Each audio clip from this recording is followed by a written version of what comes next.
आं थानाय नंला होननानै आखाइजोंसो ओरै ओरै थांसिगोन आं थांसिगोन होनबाय थाबाय आरो बे आखाइजों आरो माने आवाजानो गैखाला। जोंनि बर' हारियाव ओरैबायदि आसरित माने मानसिफोरा उजिबाय आरो थ' नोंथांमोना नुगासिनो दङ ससियेल मिडियायाव आरो निउस पर्टेलनि गेजेरजोंबो नोंथांमोना नुगासिनो दङ। खिन्थु क'क्राझार माइबं नोगोर बातारमारि गामियाव मोनसे दुखुनांथाव जाथाय। गावनि फिसायखौनो बिसिया जानाय आदाराव बिस गोनां मुलि होखुमानानै फोथैनायनि जाथाया सोमजिदों। दा बेफोरबायदि नोंथांमोना नुगासिनो दङ। थ' जाथाया माबायदि जादों नोंथांमोना नैबे भिडिअखौ जोबजासिम नायलां, गासैबो बाथ्राखौ बुजि।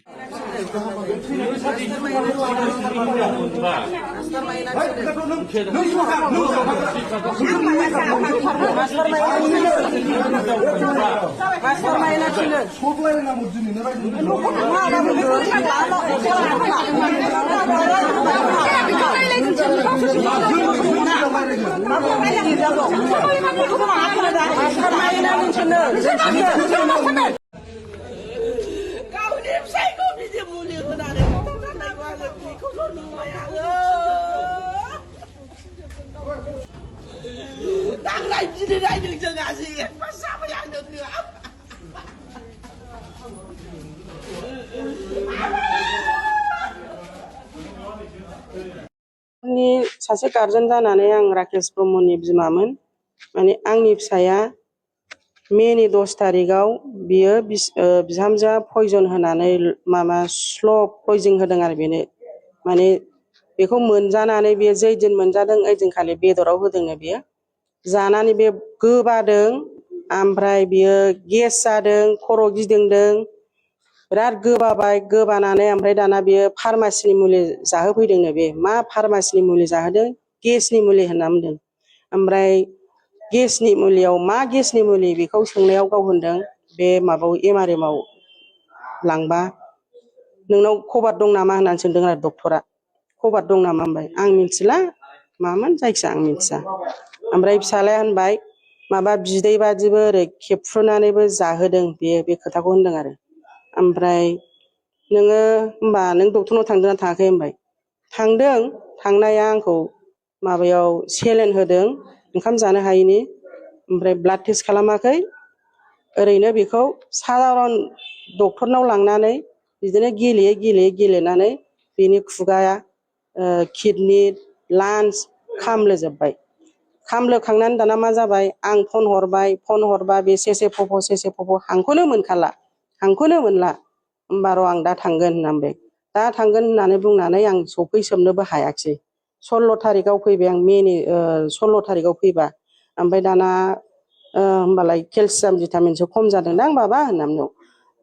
जानो होनबाय आं। होमबालाय र' आं दा बेरेमोदै लाबोगोन, बेरेमोदै फुनबाबो एसे गायो होनना बुंबाय। लानानैबो फैबाय आं हानि बेरेमोदै लानानै फैनानै। ओमफ्राय दाना होनबाय आंना फिसालाया होनबाय राकेशआ, ओइ साइनि नै बिमाया माबा हानि बेरेमोदै लाबोदों होनबाय। नाङा, दंखायो जोंनावनो बेयो होनना बुंबाय। ओमफ्राय दाना होनबालाय दे दंखायोबा आं लांफिनसै होननानै लांबाय आरो। ओमफ्राय बे थाबाय, थानानै ओमफ्राय दाना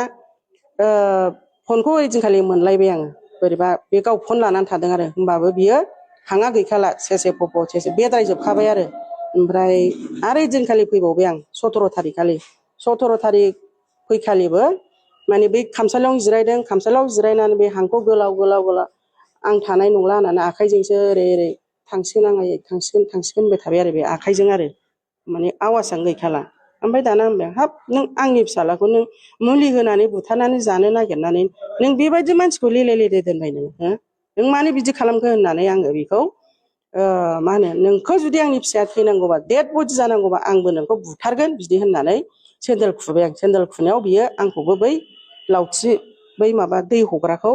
बुनो होननानै लानानै फैबाय आरो। बुनो होननानै लानानै फैनायाव आरो आंखौ बे खाथियाव माबा CC केमेराजों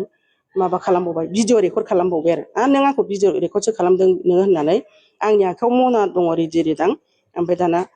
बे ओंखाम संग्रायावनो जों नारा नाथा बिराद जाबाय। बेनिफ्राय मोना 15-20 मिनिट गारमा खदै रानखांजोब्बाय आं, मोना। ओमफ्राय दाना बेखौ आं आखायाव अरदों आरो, आखायाव अरना होदों। ओमफ्राय दाना बिदि जाबाय, जानानै ओइदिनखालिनो आं बे फिसालाखौ लानानै थांबाय आरो। बे सासे बाराथिया लानानै थांबाय। 108 खौथ' बिबाबो मोनखायाखिसै नालाय। ओमफ्राय दाना नै जोंखौ बेबायदि खान्द' खालामबाय ओमफ्राय बियो बे बिदानि गारि आंनि फिसाला सासेनि गारिजों बे थांफादों आरो माबायाव लवार आसामाव थांफानानै आंनावथ' फैसाबो गैखाया आंनाव मात्र 4,000ल' दंमोन बेखौ आं एटिएमाव बख'दों बेजोंनो आङो खावसे नायबाय खावसे माबानानै आङो बाहाय ट्रिटमेन्टखौ लादों आरो ओमफ्राय गावो बियो एखेरायैनो 9,000 10,000खौ होदों आरो फनपेजों न'निफ्रायनो हरदों न'निफ्रायनो सोयै हरदों ओमफ्राय होमबाबो बे पेसेन्टखौ नायनानै बेर खाथियाव थांसै नों गैला नों थैसिगोन होनसै थैसिगोन होनबाथाय बेमारिया एखेबारे औ बिदि होननानै सानथाम थांदों सानथामबो नोंना लास्ट किडनिरा बेनो लास्ट ओमफ्राय नोंनि लेबारा गैला नों बावनो थैखासिगोन होनसै आयै आं थैनोसैनो होनबाय सोर खिथाया आफा होनसै होनबा चाइनायानो होनलांथारबाय होनबाय बे चाइनाया नोंखौ थैजानो लुगैखानानै होखानाय बुस्थुआ नोंखौ बोरै सुखियाव दोननो होनना बुंबाय बेथ' नोंनि थाखाय मोदै गवाखै आफा नों दैज' खालाम दैज' था होनना बुंबाय आं आयै आंखौ बासायदो आयै आंखौ बासायदो जा दं थाखा फैसा नोंनो लाजोब आयै होनबाय आफा आं फैसाखौ नाङा आंनो फैसाखौ नाङा आं नोंखौनो बासायगोन होनना बुंबाय आं बिदि औ आंना फिसालाया होनबाय आरो बे लवार आसामावनो अक्सिजेन लानायावनो होनबाय आरो नोंनो लाजोब आयै होनबाय आं नोंनि फैसाखौ लानानै आं गोजोना आफा नोंखौनो आं नोंनि बे फैसाजोंनो आं ट्रिटमेन्ट लागोन होनना बुंबाय आं ओमफ्राय दाना होनबाबो बियो फिसायखौ माबा खालामा गुरुत्थ' खालामा बियो मबाइलखौ सुइच अफ लायो बियो ओरैबायदि खालामबाय गैया बे गैया ओमफ्राय थांनोसै केमेरा खेबनानै फैनोसै बे माबाखौ हस्पिटालखौ खेबनानै फैनोसै नै आं एथ' टाइमाव थांदोंमोन होननानै बेखौ माबा खालामना हरनोसैलाय साइनिफाल औ साइनिफाला दिनै फिसायनो जाग्रा बेसादाव जिहेतु मुलि दौदों होननानै बुंदों मा प्रुफ दं नोंसिनाव प्रुफा माने आंनि फिसालायानो देख बेखौ गावनि खुगाजोंनो थन्न होलांखाबाय मुलि होदों आयै आंखौ बियो आरो आं साननै सिगांबो बियो अन्थाइ माबा बथल गोबाय ना मा जायोबानो मेखि मोनो आयै आङो ओमफ्राय बे होनसै साइनि ओंख्रियाव मानो बिदि मोनजादों होनना होनबा बे होनसै जाम्बा बायदि मा होनो नङालै जाम्बा बिदि होनो जाहैदों बेखौबो बे गावनि खुगाजोंनो होनलांदों आरो जों बेखौ रेकर्डजों लानो मोनाखै आरो खिन्थु नैबे आइसिइउआव थानाय समाव बेखौ गाव मा मोनजादों मा मोनजाया आंनि सिगाङावबो होनलांजोबदों आं बे समाव रेकर्डजोंबो लानो रोङा जेबो रोङा बे जुदि गावनि फिसायखौ अनथारदोंबा मानो मबाइल सुइच अफ खालामना लाखो बे आरो मानो बियो गावबुरासो लानानै बातारमारियाव क्लाबाव मिटिं जाहैबाय बियो बे मिटिंखौ गावबुराया आंनो फन हरबाय आनै ओरैबायदि होनना बुंबाय ओमफ्राय आंखौ हस्पिटालाव लवार आसामाव आंजों नांलायहैबावबाय बे मारै होननानै नांलायहैखो नों साला आंखौ फानहरजोब्बाय आंखौ मुलि होदों होननानै आरो नों नोंनि फंबायनि हिनजाव लांग्रानो फन हरदोंना हराखै नों फन हरदोंना हराखै होननायाव आं होनदों आंनि फंबायनि हिनजावनि नाम्बारबो गैया जेबो गैया सोर होना होनबाय आं ओमफ्राय नोङो गावबुरानोबो खिथाहरजोब्बाय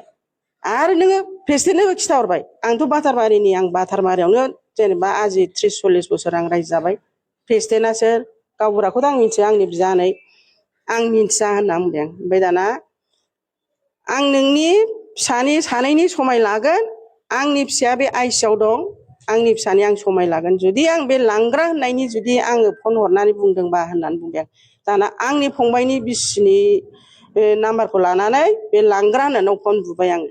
फन बुबा बे लांग्रायाबो फनखौ थिखोला बिसोर माबा मोनसे षड़यन्त्र खालामनानै आंखौ माने फासायनो नागिरनायमोन आरो बे माने आं हमनो हायो बिहा माने बे न'खौ लानानै फिसायखौ बुथारथारनानै बे सम्पतिखौ आं मोनगोन बेबायदि आरो मा खालामबावदों बियो आंनि फिसाय थैखांनानै सम्पतिया आंनि नामाव फैयो बाहाय मा खालामहैबावबाय बियो सार्कोल अफिसाव थांनानै बियो अबजेक्सन हैबावबाय बे हाखौ खुनु फाननोबो मोना रावनोबो होनो मोना होननानै ओमफ्राय दाना होनबाय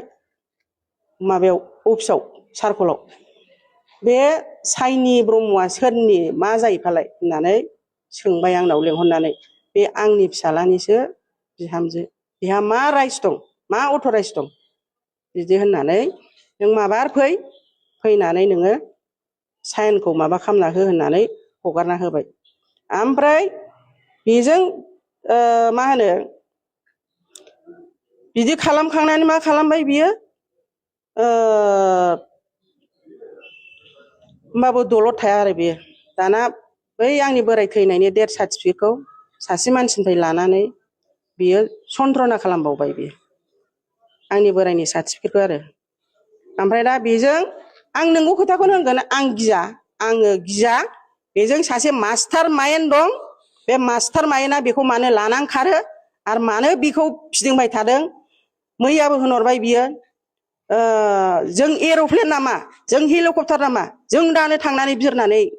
नोंसोरजों बिदि माबायनो नों सोरफालाय नों सानफ्रामबो फैसानि खोथा होनहरबाय थानाय बेबायदि होननानै सासे गथ'खौ दम होबावबाय आरो बेखौबो